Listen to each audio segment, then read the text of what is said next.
This is Mericha and welcome back to my channel legal scanning.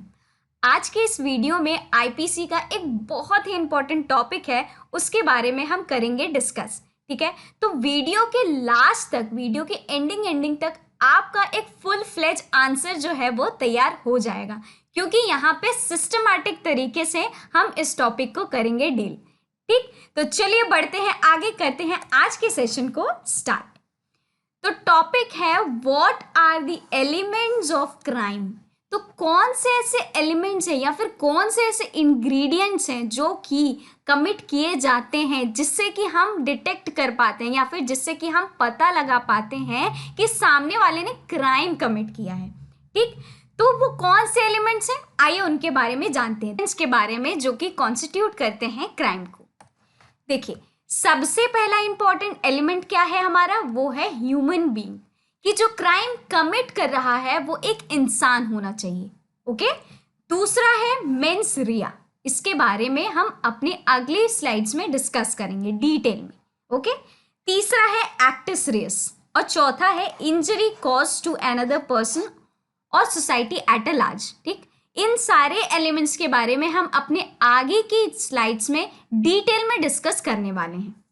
तो चलिए पहले element के बारे में करते हैं discuss. Most important element of crime is human being.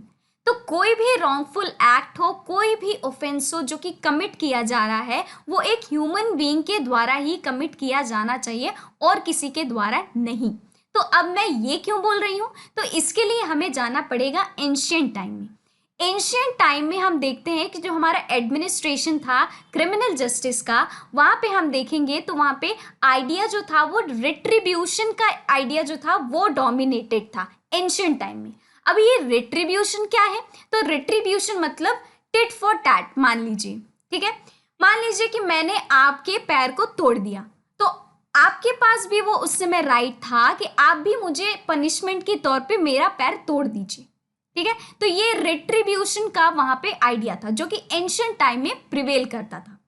तो देखा गया, इसको समय दर समय देखा गया कि ये जो राइट ऑफ पनिशमेंट है जो कि इंडिविजुअल के हाथ में है, लोग इसका मिसयूज कर रहे हैं और कुछ इस वजह से जो ग्रीवियस एक तरह से नेचर जो था वो देखने को हमें सोसाइटी में मिला। तो इस वजह से अब ये जो राइट ऑफ पनिशमेंट है, धीरे धीरे क्या हुआ, इसको क्या किया गया, इंडिविजुअल के हाथों से दे दिया गया, किसके पास, सोसाइटी के पास दे दिया गया। और ये कब दिया गया, जब हमारा सोशल कॉन्ट्रैक्ट थ्योरी था वो जब आया, उस टाइम में ये जो राइट था, राइट ऑफ पनिशमेंट, इंडिविजुअल के हाथ से दे दिया गया सोसाइटी में, कि अब कोई एक ऐसी अथॉरिटी होगी जिसके पास ये पावर होगा और जो वो इस पावर को एक्सरसाइज करेगी और वो डिसाइड करेगी कि हमें पनिशमेंट कैसे देना है, कैसे नहीं देना है। ठीक है, तो पहले ये भी होता था कि जैसे कि अभी टिट फॉर टैट है, तो किसी ने मुझे मारा तो मैंने उसको मार दिया। ठीक है, तो ये एनिमल्स पे भी लागू होता था। तो एनिमल्स, मान लीजिए कि कोई भी एनिमल है और कोई भी डॉग है, मान लीजिए उसने क्या किया, किसी को काट लिया। ठीक है, तो वो जो पनिशमेंट होगा अब वो डॉग को ही दिया जाएगा। तो इसीलिए आज का जो हमारा एडमिनिस्ट्रेशन है क्रिमिनल जस्टिस का, वो ये कहता है कि आप एनिमल को पनिश नहीं करेंगे। अगर किसी डॉग ने आपको काट लिया तो आप उसे नहीं पनिश करेंगे, रादर आप उसके ओनर को बोलेंगे कि आप अपने पार्ट में क्यों नेग्लिजेंट थे। आपको देखना चाहिए कि आपका जो डॉग है आप उसे इस तरह रखिए कि वो सामने वाले को ना काट पाए, इसीलिए उन्हें एक तरह से पनिश किया जाता है उनके एक्ट के द्वारा, मतलब जो उनका एनिमल होगा उनके एक्ट के द्वारा। ठीक है, तो आईपीसी जो है वो किन किन चीज़ों को रिस्ट्रिक्ट करता है, तो वो कहता है कि नॉन लिविंग जो थिंग्स होते हैं उनको, या फिर जो एनिमल्स होते हैं, they are not considered in the category of person. तो पर्सन की कैटेगरी में नॉन लिविंग थिंग और जो एनिमल्स होते हैं वो नहीं आते। तो इसलिए कोई भी एक्ट जो इनके द्वारा कमिट किया जाएगा वो एक तरह से क्राइम नहीं होगा, और इनका जो भी होगा, अगर ये काट भी लेते हैं तो इन्हें पनिश नहीं किया जाएगा। ठीक है, तो ह्यूमन बीइंग होना क्यों जरूरी है, इसीलिए आईपीसी में पर्सन को डिफाइंड कर दिया गया है। कहाँ पे किया गया है, तो section 11 of the IPC, Indian Penal Code में सेक्शन 11 में वहाँ पे स्पेसिफाई कर दिया गया है कि ह्यूमन बीइंग होना चाहिए, पर्सन होना चाहिए कोई भी क्राइम कमिट करने के लिए। ठीक है, विच इंक्लूड्स कंपनी, एसोसिएशन और body of persons weather incorporated और नॉट। और पर्सन्स में ये भी आते हैं, कौन कौन आते हैं? कंपनी, एसोसिएशन और any body of persons weather incorporated और नॉट। आगे बात समझ में? तो ये हमारा पहला एलिमेंट हो गया। चलिए बढ़ते हैं आगे, देखते हैं अपना दूसरा मोस्ट इंपॉर्टेंट एलिमेंट, मेंस रिया। मेंस रिया का मतलब होता है गिल्टी माइंड। ठीक है, आप जब कोई भी काम करने जाते हैं तो वहां पे आपका पहले इंटेंशन आता है ना। मान लीजिए कि किसी के दिमाग में किसी को मारना है किसी को, तो उसके दिमाग में वो चलता रहेगा, वो प्लानिंग चलती रहेगी कि मैं कैसे उसे मारूं, तो वो प्लान करता रहेगा। तो उसके दिमाग में वो गिल्टी इंटेंशन है कि मैं सामने वाले को कैसे हर्ट करूं, है ना। तो मेंस रिया का मतलब ही होता है गिल्टी माइंड, कि आपके दिमाग में वो जो इंटेंशन है वो गलत इंटेंशन आ रही है। It must be also shown that the accused intended to commit the crime। वो ऐसा दिखना चाहिए कि जो accused है वो इंटेंड कर रहा है क्राइम करने के लिए। इसीलिए एक बहुत इंपॉर्टेंट मैक्सिम है, actus non facit nisi mens set rea। acts itself does not make a man guilty unless his intentions were so। कि कोई भी इंसान है, उसके जो काम होते हैं, कर्म जो होते हैं, वो ही अकेला जो है वो ही नहीं दर्शाता है क्राइम जो होता है वो कॉन्स्टिट्यूट करने में। रादर उसके जो इंटेंशंस होते हैं वो भी उतने ही इक्वल ही पार्ट जो है वो रोल प्ले करते हैं क्राइम कमिट करने में। इसीलिए मेंस रिया का मतलब ही होता है गिल्टी माइंड, कि आपके दिमाग में वो गलत चीज जो है वो कहीं ना कहीं जन्म ले रही है, इंटेंशन ऐसे आपके अंदर आ रहे हैं कि आपको सामने वाले को हर्ट करना है। ठीक है, तो ये हो गया हमारा दूसरा मोस्ट इंपॉर्टेंट एलिमेंट क्राइम का। चलिए बढ़ते हैं आगे, देखते हैं तीसरा, actus reus. Actus reus means an act committed or omitted in furtherance of such guilty intent। कोई भी, अब यहाँ पे हमने पहले क्या डिस्कस किया हमने कि मेंस रिया होना चाहिए, है ना, कि क्या होना चाहिए? गिल्टी माइंड होना चाहिए, कि आपके दिमाग में वो गलत चीज चल रही है। अब यहाँ पे एक्टस रिया मतलब एक्ट कमिट कर रहे हैं आप, है ना। तो यहाँ पे आपका क्या हो रहा है कि जो पहले इंटेंशन था आपके दिमाग में कि मुझे ये काम करना है, अब आप उसको क्या कर रहे हैं कि आप फिजिकली उस काम को कर रहे हैं। अगर आपको किसी को मारना है ना, तो आपके दिमाग में पहले इंटेंशन आया कि मैं कैसे उसको मारूं, फिर आपने प्लानिंग करी और उसके बाद आप उसे मारने जा रहे हैं। तो इसका मतलब आप वो काम करने जा रहे हैं, तो काम कमिट करने जा रहे हैं, है ना। तो एक्टस रिया का मतलब ही यही होता है कि आप उस काम को फिजिकली जब करते हैं उसको एक्ट में तब्दील करते हैं।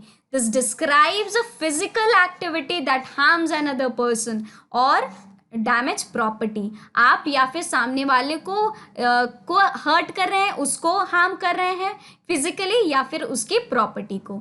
The act you need to commit an offence it must be a voluntary act actually doing something. और जो भी आप काम कर रहे हैं वो आप अपने ही मन से कर रहे हैं, वॉलेंटरी आपका होना चाहिए। ऐसा नहीं आपको कोई फोर्स कर रहा है। अगर आपको कोई फोर्स कर रहा है तो इसका मतलब आपका उसमें इंटेंशन नहीं है, आप अपने हिसाब से नहीं कर, आप अपने मन से कर रहे हैं वो एक्ट। अगर कोई भी आपको फोर्स कर रहा है तो इसका मतलब वो आप अपने मन से नहीं कर रहे, आपको फोर्स किया जा रहा है, तो वो एलिमेंट्स में, हमारे क्राइम के एसेंशियल एलिमेंट्स में नहीं आएगा। ठीक है, तो इसका मतलब ये हुआ कि एक्टस रियाज का मतलब आप वहां पे फिजिकली कोई एक्टिविटी कर रहे हैं जो कि सामने वाले को हार्म पहुंचाता है, और वो भी वॉलेंटरी, आप अपने मन से कर रहे हो। आगे बात समझ में? तो ये हो गया हमारा तीसरा most important element of crime. आइए बढ़ते हैं आगे, आते हैं अब ये जो एक्टस रियस है वो एक्ट ऑफ कमीशन है और एक्ट ऑफ ओमिशन है। अभी एक्ट ऑफ कमीशन ओमिशन क्या है, आइए इनके बारे में जान लेते हैं। Commission is a criminal activity that was a result of voluntary body movement. आप वहां पे ऐसा कोई फिजिकल काम कर रहे हैं वहां पे जहां पे आपका बॉडी का मूवमेंट हो रहा है। This describes a physical activity, है ना, दैट हार्म्स अ पर्सन और प्रॉपर्टी। आप ऐसा कोई काम कर रहे हैं, फिजिकली कर रहे हैं जो कि सामने वाले को हार्म पहुंचा सकता है। अब इसमें क्या क्या आते हैं? ये आते हैं physical assault, murder, hurt, grievous hurt etcetera. Property includes theft, dacoity and extortion. तो ये सब प्रॉपर्टीज में आते हैं। तो कमीशन का क्या मतलब हो गया कि आप ऐसा कोई एक्ट कमिट कर रहे हैं जो कि सामने वाले को फिजिकली हर्ट कर सकता है ना, तो इसको हम कहेंगे कमीशन। आते हैं ओमिशन में। ओमिशन क्या होता है? Is another form of actus reus as an act of criminal negligence. Omission क्या है? एक तरह का एक्ट है जहां पे क्रिमिनल नेग्लिजेंस पाया जाता है, ठीक है। तो ये एक तरह से आप वॉर्न करते हैं किसी को जो कि क्रिमिनली नेग्लिजेंट रहता है अपने पार्ट पे, ठीक है। मान लीजिए कि एक इन्फेंट बेबी है और किसी को दिया गया, ठीक है, उसको बोला गया कि आप इसको रखिए, आप इसका टेक केयर करिए, मुझे बहुत ही ज़्यादा इंपॉर्टेंट इमरजेंसी काम है जिसकी वजह से मैं जा रहा हूँ, आप प्लीज़ इसका रखिए ख्याल। आप उसको टाइम टाइम से दूध नहीं देते हैं, टाइम टाइम से उसका ख्याल नहीं रखते हैं और उसकी हो जाती है डेथ। तो यहाँ पे क्या हुआ? आप अपनी तरफ से अपनी पार्ट पे क्या थे? नेग्लिजेंट थे, ठीक है।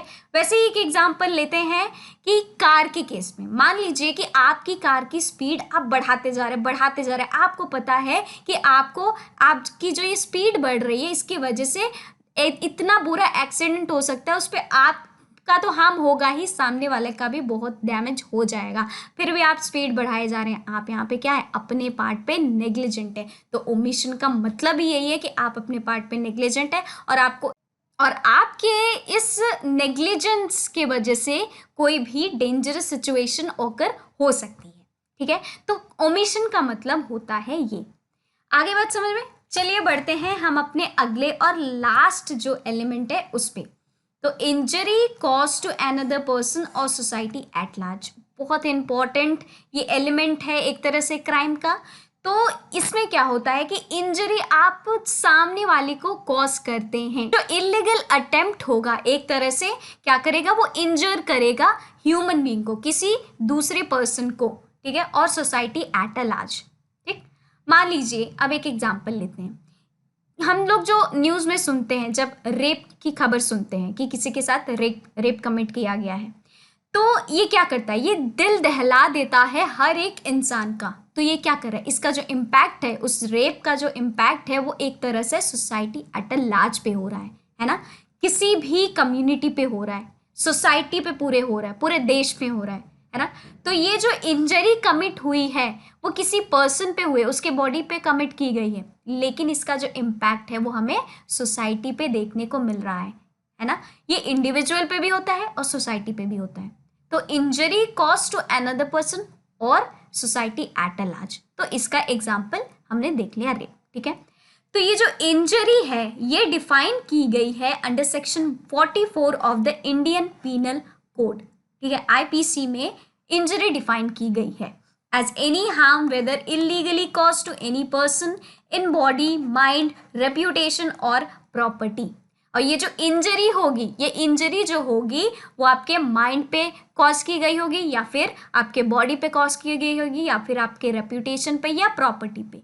तो ये जिस भी प्रकार की इंजरी होगी ये हमारे लास्ट एलिमेंट में देखने को मिलेगी, that is injury cause to another person, ठीक है, और society at a large. Thank you for listening today's video. अगर आपको अच्छा लगा हो आज का वीडियो और इन्फॉर्मेटिव लगा हो तो प्लीज़ लाइक करें, शेयर करें, कमेंट ज़रूर करें, क्योंकि आपका हर एक कमेंट मुझे मोटिवेट करता है to make more videos for you all, ठीक है। तो आज के लेक्चर को यहीं पे करते हैं एंड मिलते हैं हम अपनी अगली वीडियो में ऐसे ही कुछ इन्फॉर्मेटिव वीडियो के साथ। तब तक के लिए टेक केयर, बाय बाय।